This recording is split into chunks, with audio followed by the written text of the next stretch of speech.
अभिप्रेत काल उपन्यास की लेखिका उड़िया एवं अंग्रेजी की सशक्त कथाकार एवं कवयित्री हैं। इनकी रचनाएं अनुवाद के जरिए विभिन्न भाषाओं में देश की अनेक पत्र पत्रिकाओं में प्रकाशित हैं तथा विदेश की कई पत्रिकाओं में भी संकलित हैं।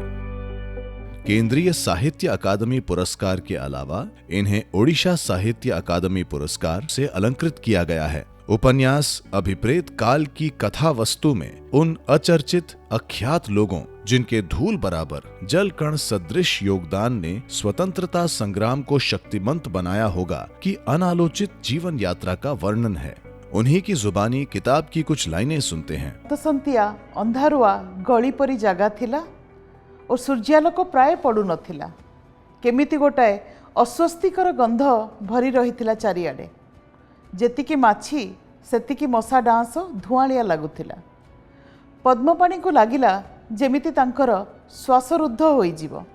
ये उपन्यास एक हिस्टोरिकल फिक्शन बोल सकते हो आप। इसका पृष्ठभूमि है 1920 से 1947 जनरली, दो आगे पीछे भी होता रहता था।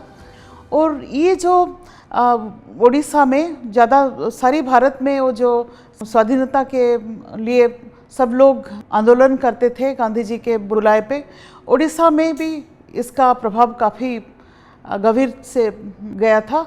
और ये जो स्वाधीनता के लिए लोगों का जो योगदान, जो त्याग, the way they wanted to be involved in it, they had sacrificed so much, इतने कुछ sacrifice किए हैं, इतना कुछ सहे, और फिर भी इनके मन में एक जिद रहा कि हमको स्वाधीन होना ही है। उपन्यास के हिंदी अनुवादक अजय कुमार पटनायक उड़िया एवं हिंदी के साहित्यकार हैं।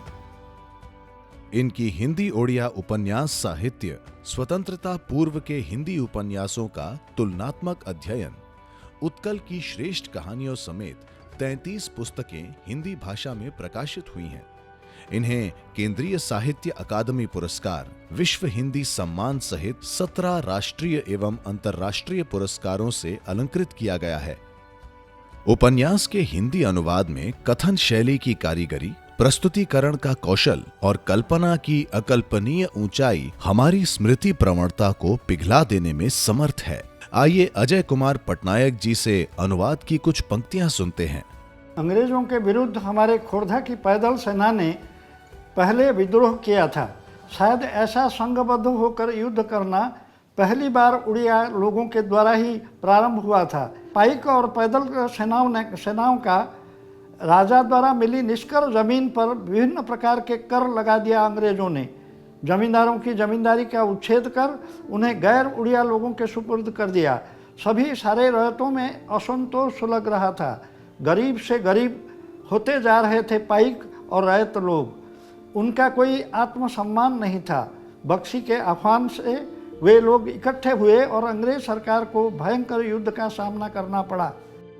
नमस्कार, मेरा नाम अजय कुमार पटनायक। एक साहित्य के विद्यार्थी होने के नाते मेरा हमेशा ये उद्देश्य रहा है कि मैं हिंदी और अपनी भाषा उड़िया दोनों का विकास कैसे करूं और दोनों को एक सूत्र में जोड़ूं कैसे। पूरे देश के स्वाधीनता संग्राम को सामग्रिक रूप से इसमें उठाया गया है और उसमें कई चरित्र, यथार्थ चरित्र हैं, उसको इन्होंने उपन्यास के जरिए अभिव्यक्ति दी और ये लोगों को अप्रत्यक्ष रूप से प्रोत्साहित किया पाठकों को कि हर प्रदेश की इस तरह की जो कथाएं हैं, कुछ लोग जो उसमें चर्चित नहीं हो पाए हैं, उनके स्वाधीनता के लिए उनके योगदान का जिक्र हो और अपने देश के प्रति लगाव पैदा हो। और भाषा और साहित्य के जरिए हम देश का विकास कर सकते हैं और इसमें भाषा का भी विकास होगा,